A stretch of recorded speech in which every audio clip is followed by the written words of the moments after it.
Hi everyone and welcome to the Open College podcast series. My name is Oxana and we're back with another episode focused on life after the Leaving Cert. So as you all know, CAO points are coming out soon, or Leaving Cert results actually are coming out soon, and CAO offers will be revealed a little bit later than that. So on this podcast we're going to be talking, or I'll be talking actually, with Fathima Sana Najeeb. She's our resourcing and recruitment officer. She has a background in psychology and HR. Very well qualified to be talking about this, I would say. And we are speaking about different things you can do past your Leaving Cert, which are not just the traditional route of higher education. So I hope you have a good listen to it. I hope you take something away from it. And if you have somebody in your life who is just coming out of their Leaving Cert, they may not be so happy with their Leaving Cert results, or higher education is just not the route that they want to take, this is definitely a podcast to listen to, and maybe just get some advice. So have a listen, enjoy. Anyway, so Fatima, thank you for joining me on today's podcast. Thank you for having me here, Oxana. Of course, as always, you're going to be like a major guest in the coming months, I hope. So this podcast that we're going to be talking about is life post-secondary school, because as we all know, Leaving Cert results are coming out. Not everybody, Leaving Certers are stressing about the CAO results and if they're going to get into this college or that college, or basically what they're going to do now that secondary school is over and the summer fun is ended. So the first thing that we want to talk about today, I suppose, is, except for the obvious of your non-traditional routes and what you're going to do and yada, yada, yada, is how do you embrace the rejection? Because let's face it, not everybody's going to get the points that they need. That's just a fact of life, I suppose. Not everybody is super academic and even wants to go to college. So let's talk about, firstly, is I suppose that you wanted to go to a certain college, you wanted to get a certain amount of points, but you didn't get them. So how do you embrace that kind of rejection? Yeah, so you see why the initial sadness and disappointment is actually hard to bear.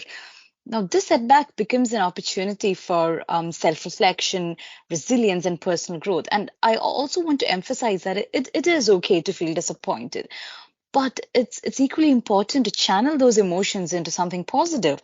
So you know the concept resilience, bouncing back stronger. So in the face of rejection, resilience becomes our greatest ally. And resilience is all about, acknowledging the setback and dusting ourselves off and summoning that courage to keep moving forward.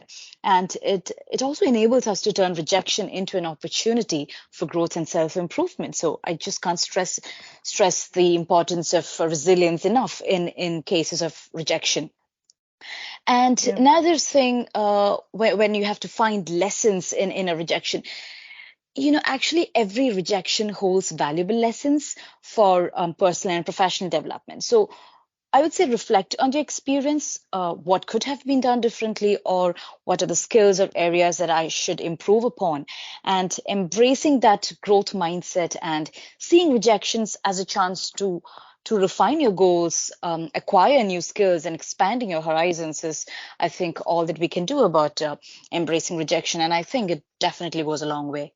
Yeah, no, definitely 100%. And there's also the options of like talk to someone else who was in your shoes before. Like I'm sure somebody knows somebody out there who was in the same shoes previous years ago. Yeah, definitely, yes. There's probably classmates as well that you can have a chat with. And obviously there's also like if you're really, really, down in the gutters about it, I suppose, it's like there's always professionals that you could speak to, career guidance counselors, to see what your other possibility, like the other possibilities that you have are, to Yeah, continue on if definitely. you're Yeah, really adamant that you yeah, need this exactly. course.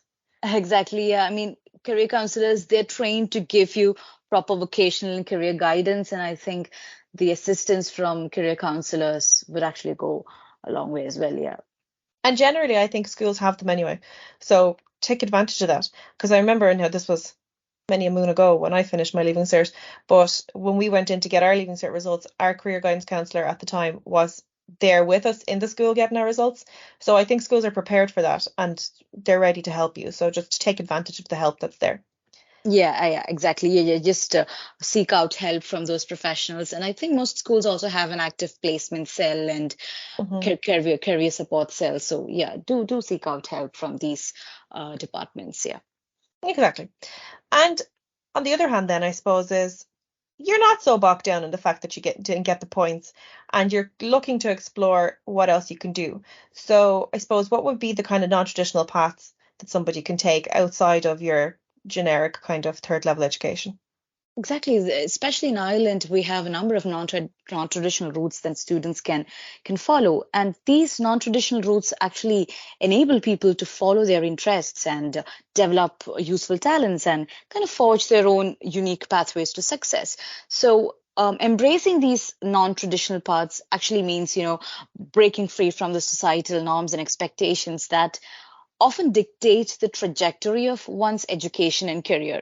And it also involves challenging the conventional wisdom that a college degree is the sole measure of success.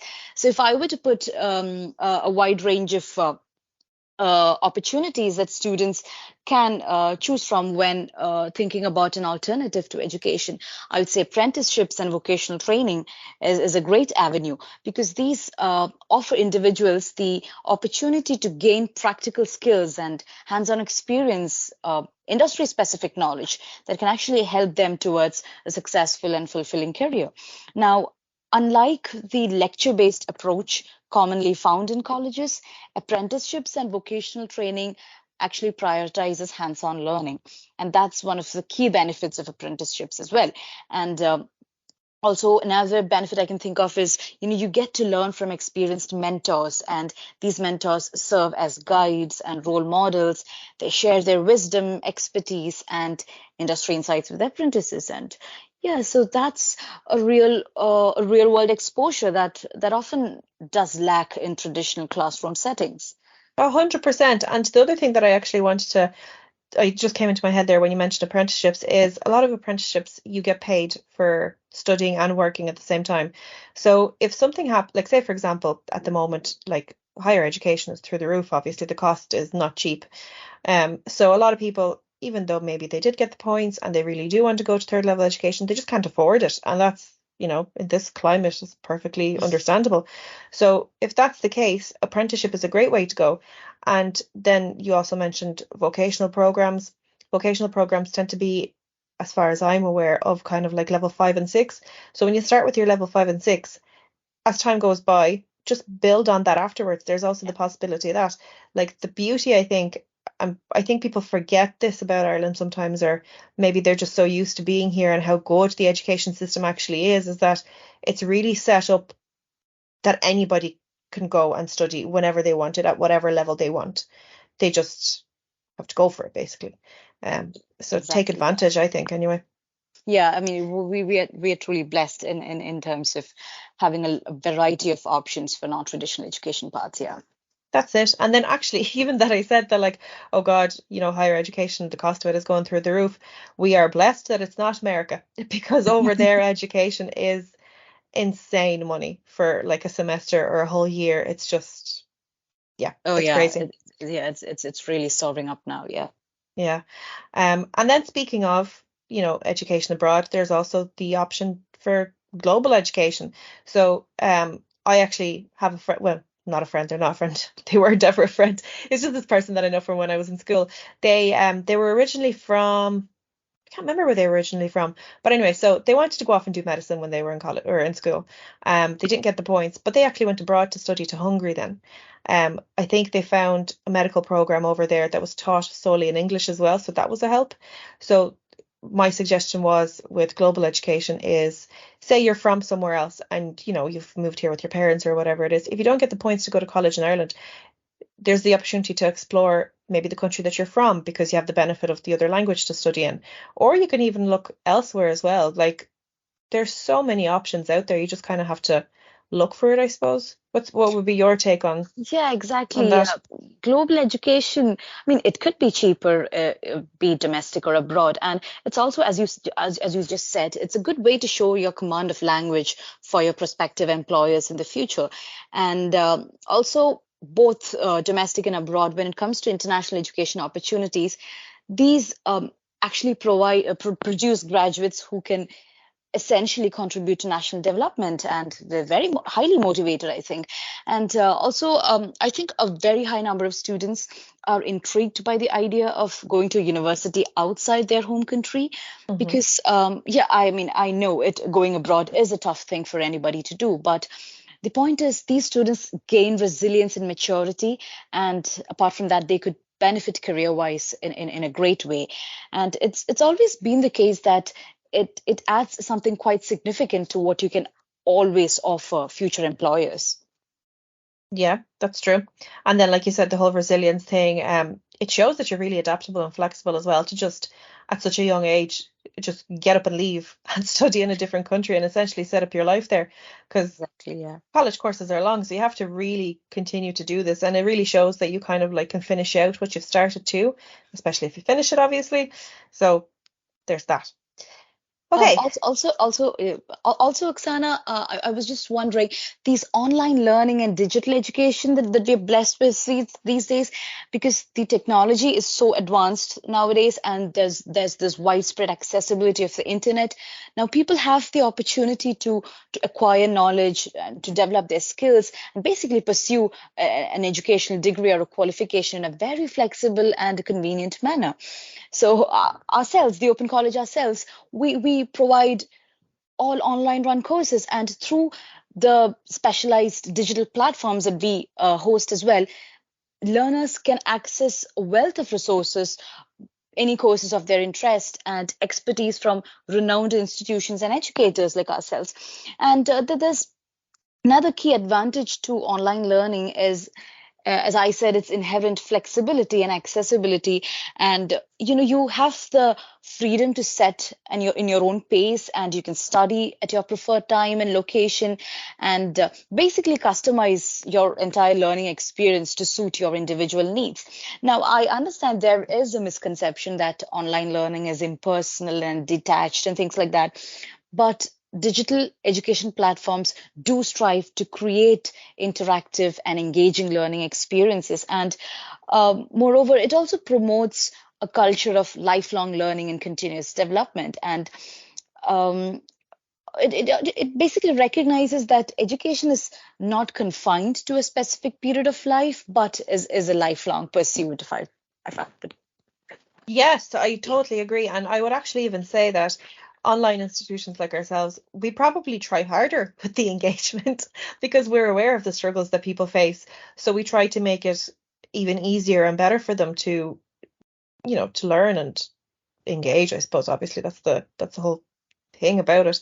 And then the whole thing with like I know you mentioned us as the online provider, but like there are so many online providers out there. There's colleges that focus only on degrees. There are colleges like us that focus on like the lower levels with some degrees coming up. Like there's so many colleges out there. You just have to look for them. The one thing I would say is though is do your research, because this is just from my own personal experience and my time in working in online learning, is that a lot of people have this misconception that online learning is not properly accredited, they're not proper colleges, purely because, in my opinion, it's purely because I think it's just because it doesn't follow the traditional route of what people know to be education.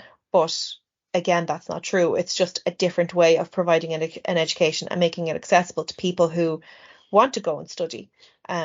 But for some reason they can't travel to college, or they prefer to study online at their own pace, and that could be for many reasons. That even could be for maybe they have a learning disability and the pace of traditional college is too quick for them and they want to do it at their own pace and a little bit slower, which is completely fine. There's so many reasons. But the only thing I would say is do your research on the college that you want to go to, and this goes for traditional as well. Do your research on the course that you want to do and make sure that the accreditation is right, because, and I've seen this in so many colleges, traditional and online, that they provide a course but it's not properly accredited, or it's like accredited but it's maybe accredited just by them and it doesn't suit the industry that they're going into. So just really look into that to make sure that what you're studying is correct to your industry, if that makes sense. Exactly, yeah. Yeah. So, yeah, basically do your research before enrolling for any particular course or with any institution. Yeah, that's very Yeah. important. Yeah, exactly. And then obviously we've talked about the studying and the learning and all things like that. But then a lot of people always opt for gap year after they're leaving cert, which could be a lot of things. People travel during their gap year. Some people work to get money together to go to college the following year. Some people take a gap year and they just kind of like maybe find out more about their own passions, maybe upskill a little bit if they're already working in something and they don't like even want to go to college. So what do you think of a gap Yeah, year? I mean, in my opinion, if a person is actually interested in challenging themselves or growing substantially on a personal level, or how do I say, yeah, seeing the world from new perspectives, then a gap year is definitely the right move for that kind of a person. Because, after school or after college, taking a gap year can be costly, and it might feel daunting to save money for this before or even during college or school. So taking a gap year may not seem practical in the midst of all that, which is why doing so after college or after high school is a great option, exactly. And many people are also aware that they might never again have the opportunity to have, a full year off to broaden their horizons after they graduate or even after they commence their work. Because during the gap year, you embrace your independence. You learn your day-to-day needs to maintain your own health, and by health, it's not just the physical health, your mental health, your emotional health as well. And these gap years will essentially teach you lessons that cannot learned in a classroom or an office. And also, a gap year can set you up for academic and professional success, because you discover a new passion and you want to pursue that in a way that it increases your focus and performance when you finally get back to work. And also, another thing is, it is a great way to heal from burnout because of the strenuous academic schedule and the working year. Jumping straight into the rigors of life, straight into employment, may actually set you up for more and more hardships. So I would say a real break to recharge and rest can prevent you from mental and emotional breakdowns. And being well rested can do wonders for your performance when you return to work or academia. Also, as you just said, yeah, you get to explore different cultures, different countries, and spending time with locals, forming good friendships and things like that. So yeah, it's also important to know that you may experience some difficult situations, because obviously when you're put in a new and unfamiliar place, it's very normal to get overwhelmed. But this overwhelming facilitates developing greater adaptability that many employers look for. Yeah, it develops you as a person. And also I find in gap year, some people like you, I mean, you leave school when you're what, 17, 18, 19 at the oldest, I think, and that's kind of uncommon, I think. You like who at that age knows what they want to be in life? Like I know I didn't. I don't know about you, but it's a very young age to be put out there and be told, here, go on into college now and find a course that you want to do for the rest of your life. Like that's not very realistic. So I find gap year kind of helps you develop as a person and maybe develop your interests a little bit more than what it would have been like in school. Because school environment is a very controlled environment. Like everybody in Ireland anyway, you come in a uniform, you're told what to do, you have to ask when to go to the bathroom. Do you know, like it's all this kind of stuff. It's not real life. So in your gap year, you get to live in the real world a little bit before you go off and maybe decide what you want to do for the rest of your life. And Yeah, that travel can, sorry, go on. yeah. So I was just saying, basically, you're reflecting upon what you actually want to do and analyzing what you really want to do in a long term. Yeah. Yeah, definitely. And then when it comes to skills outside of academics, what's your views on that when it comes to skills outside of academics? Like, Because talking about skills, when we speak about transferable skills, you actually make yourself useful to a prospective employer. So, a couple of suggestions I would say would be, participating in a voluntary work or a community service, and it can be anything, volunteering at a local charity shop or working in a nursing home. So, when you help others in your own time, it signifies that you gain true work experience while giving back to your local community. And both of these will help you to stand out once you come to apply for those graduate positions. Another way is being an active member in the student body or the student governance.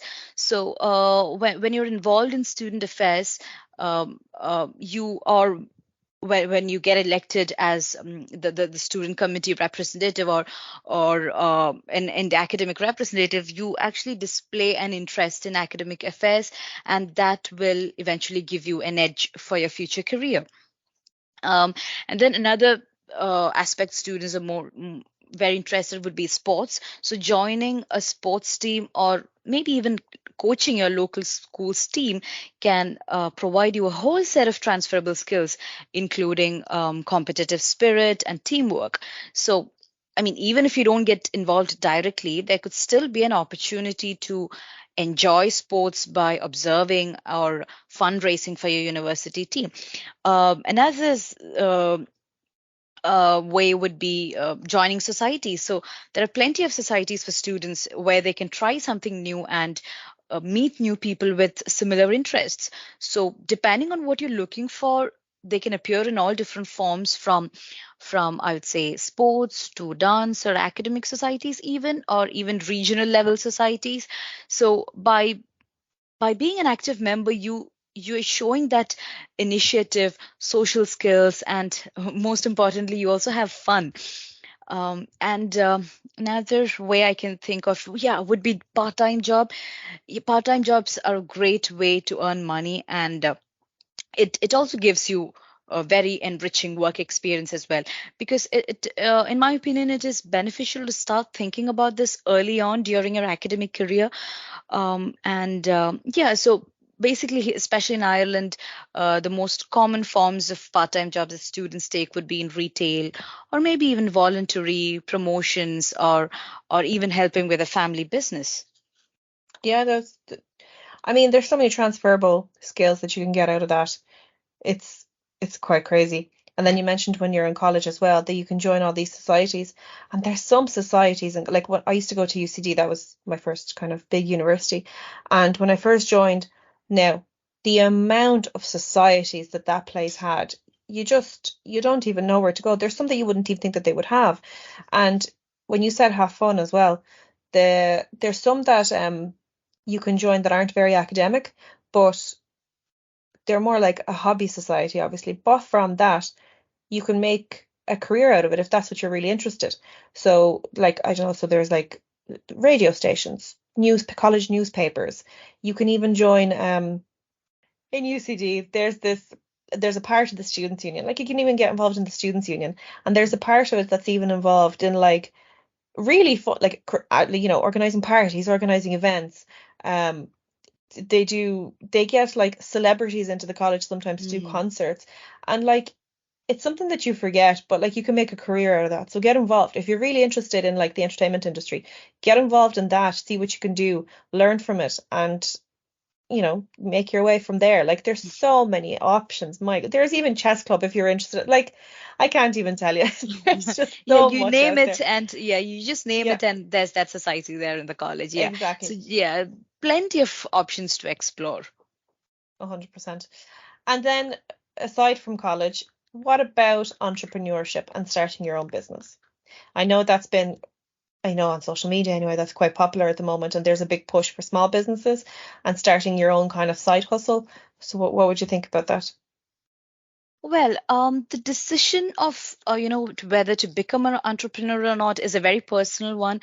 So it mainly depends on what you want to do, or how passionate you are about solving a problem, how viable your solution is, and definitely what your financial situation looks like. So, entrepreneurship and the startup culture that we have it today has emerged as a very dynamic and enticing alternative to the traditional college journey that we've just been talking about a while back. So, the current world, we value innovation and creativity so much, and embrace the entrepreneurial path. Uh, So, embracing the entrepreneurial path will definitely offer individuals the opportunity to forge their own destinies. It even essentially encourages these individuals to think outside the box or challenge the status quo, and identify the unmet needs or the untapped opportunities.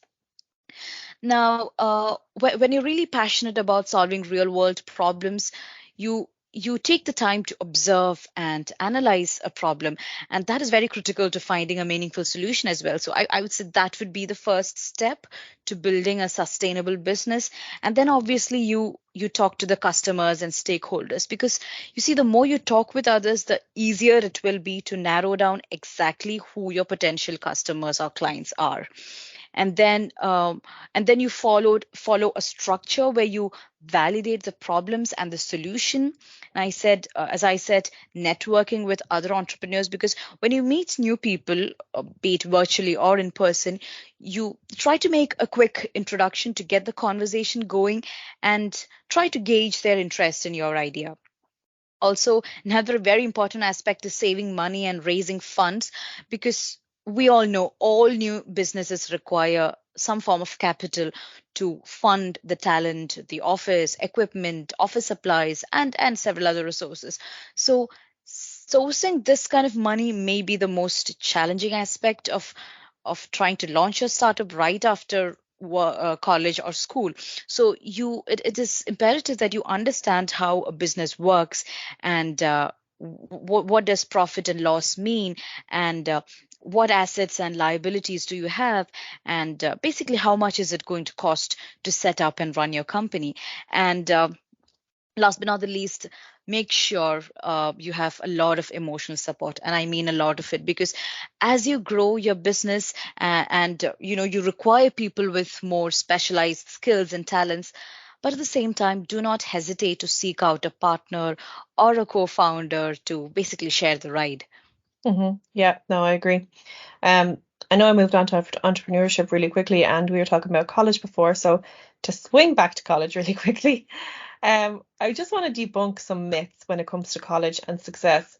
Um, the one thing I want to say is, before I ask for your side of it, is, in my opinion, college does not always equal success. Um, it's just kind of what I've observed, I suppose, while being out of college, and I've done college quite a bit. But in my opinion, it's definitely a help. It's definitely something great to have under your belt. But some people are just not academic, and it's just not for them, and that's okay. So don't feel like because you didn't get the CAO points that you wanted, or because you got that rejection in the mail, or whatever it might be, that it's kind of downhill from you. That is far from the case. We've just talked about so many options that are out there for you, so explore them. Um, and that's kind of the myth that I wanted to debunk about college. Is kind of broad, I suppose. But what about you? Would you have any myths? Oh yeah, I do agree with you on that, Oksana, because oftentimes it's not about the degree or the qualifications that you hold. It's the personality, the Hmm. competencies that you possess that most employers would look for. I mean, we may have candidates who have great qualifications and all of many degrees, but they may lack the essential skills and the competencies needed to perform the tasks perfectly. And so it's all basically in the personality, and how well you fit with the team, and how good of a fit you are for the company, and things like that that actually matters. That's it. Another thing, yeah. And also, there is this myth that if a certain degree or a course is more expensive, it must be better, because it Mm, turns out the cost of a college does not predict higher alumni ratings about the quality of the education they provide. I mean, I agree, quality matters, but price does not, because price and quality do not go hand in hand. They're not the yeah. same things. Yeah. Yeah. Sorry, just to interrupt you there as well, because you're talking about quality. Especially in Ireland, I find that majority of qualifications come from QQI or NFQ, that framework. So it doesn't matter. Like if you're looking at a college that's the course is 2,000 and the other course is 10,000, the 10,000, and they're both accredited by the same thing, you're going to be taught the same, you know. Mhm. So the outcomes will be the same. So like you said, the price doesn't equal quality. Definitely, yeah. Yeah, I mean, it's very important to note where the accreditation comes from, and basically the affiliation. That's what matters.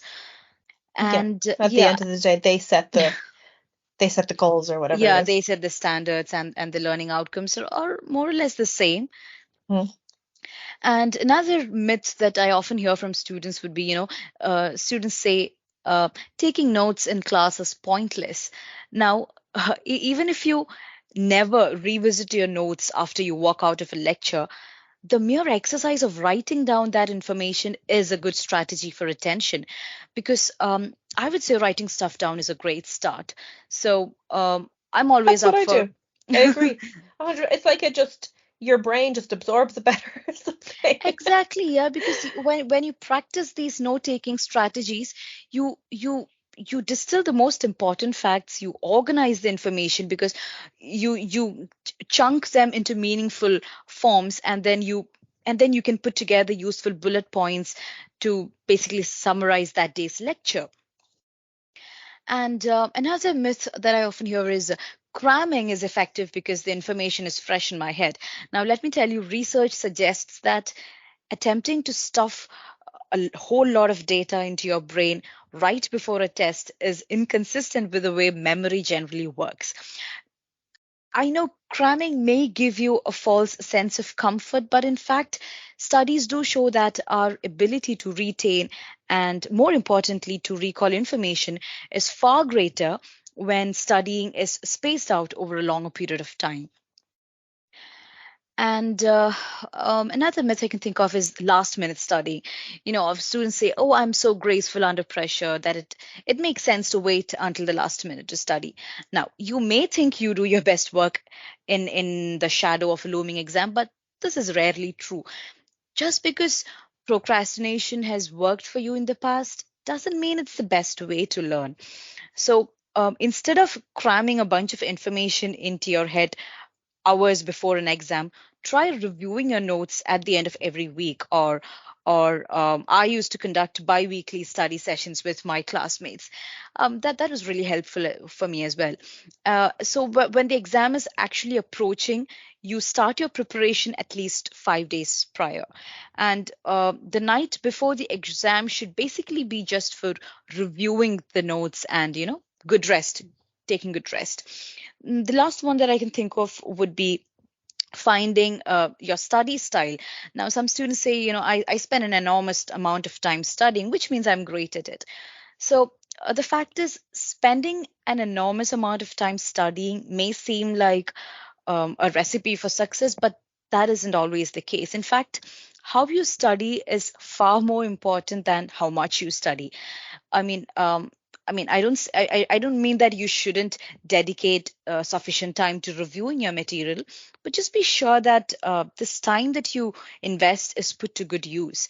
So try to explore and determine the methods that work best for you. Some options can be, trying visual learning. So in visual learning, you can review graphical representations of material, or some students are comfortable with auditory learning, so you can read your material out loud. And then, as we just said, reading and writing, or basically taking effective notes. So uh, everybody has a unique learning style, or rather a combination of learning styles. So instead of studying during your every waking moment, try to cultivate your best learning style, and I would say make the most of every moment spent studying. Yeah, 100%. Whatever works for you. And obviously, that was the last topic that we wanted to talk about. And that, whatever goes for you goes for everything that we just talked about. When it comes to college and post CAO, post secondary school, just do your research, find out what works for you, find out what you really love to do, and just don't rush into something, is what I think I would go off and advise people, I suppose, going or after their leaving cert. There's always something for somebody. Um, low leaving cert points does not equal, drama and the end of the world. So just, if you really need to wallow in it, take the day, and then the next day look for what you're interested in, look for other options. And there's so Exactly. many out there. So many out there.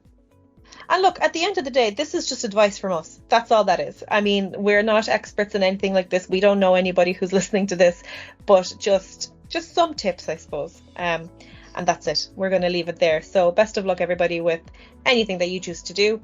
And we wish you all the best.